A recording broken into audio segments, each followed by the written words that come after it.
Every day, farmers and ranchers work to protect the grasslands under their care by employing sustainable practices and managing their livestock effectively. However, they sometimes need additional support and resources to address key challenges. Here's a look at how the Natural Resources Conservation Service worked with a Texas producer to improve the overall health of her pastures. When Julie Maddox first moved to this part of East Texas, she thought she'd found her dream home. But after a dairy reopened next door, what she'd once considered a beautiful oasis turned into a nightmare. Lots of the wildlife disappeared. Never actually saw any snakes anymore. But what really changed after about 5 years was the amount of flies. Flies, just everywhere. So much so that I could no longer sit outside in the summertime. Well, I got a dilemma here. What am I going to do? And after 10 years of negotiating with that dairy farmer, I bought out that dairy and proclaimed to the world that I never, ever want to see a cow on my property again.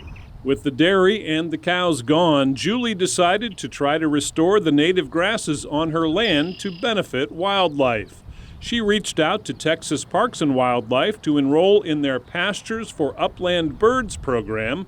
But after a year or two, cool season annual grasses were dominating instead of the perennial native warm season grasses she planted.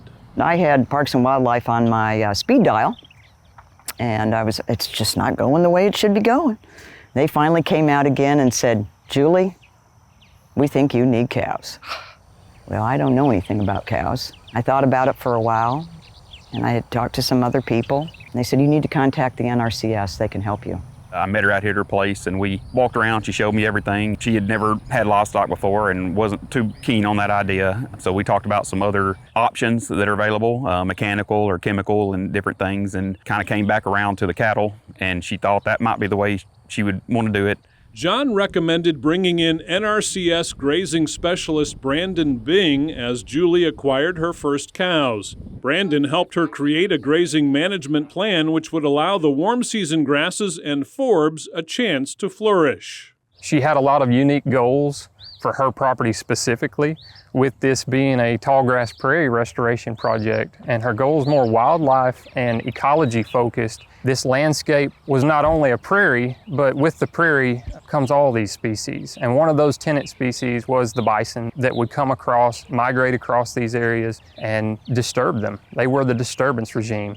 And so by bringing cattle back to mimic, we're biomimicking what was here, hundreds of years ago, and how this system was formed and how it was integrated. The whole situation changed. It started to shift, and she started to achieve her goals. The cows were the problem when not properly managed, but became the solution to the restoration.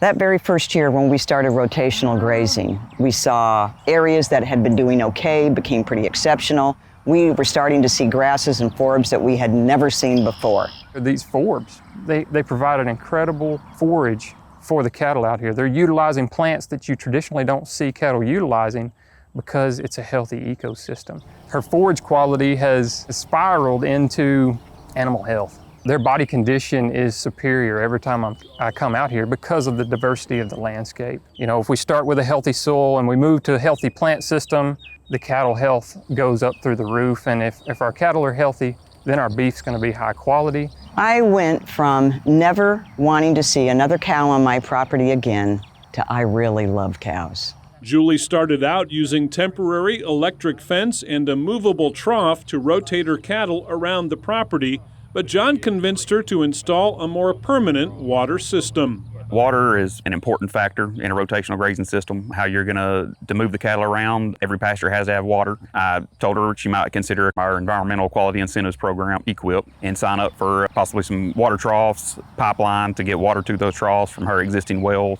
If I bought 5 and bought 1 extra, 550-gallon concrete water tank, I cost shared with that. We did the pipe and the PVC pipe and laid all that out, and water is no longer an issue. It really makes life a lot easier. And of course, that was all NRCS on that one.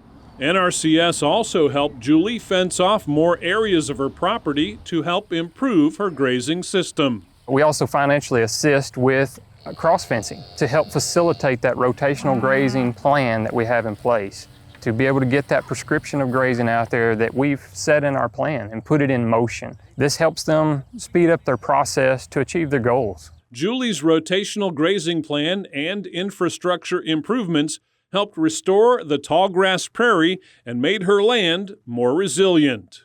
I'm actually able to be profitable through my grazing plan with the NRCS. I know there's a lot of folks out there that want to learn how to become land stewards, and you can make money on a small piece of land. I am making money with my cattle on 65 acres. Reporting from Texas, I'm Brian Baxter for NCBA's Cattleman to Cattleman.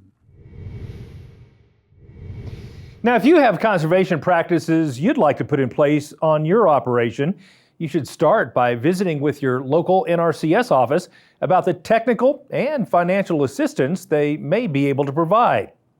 Go to the website nrcs.usda.gov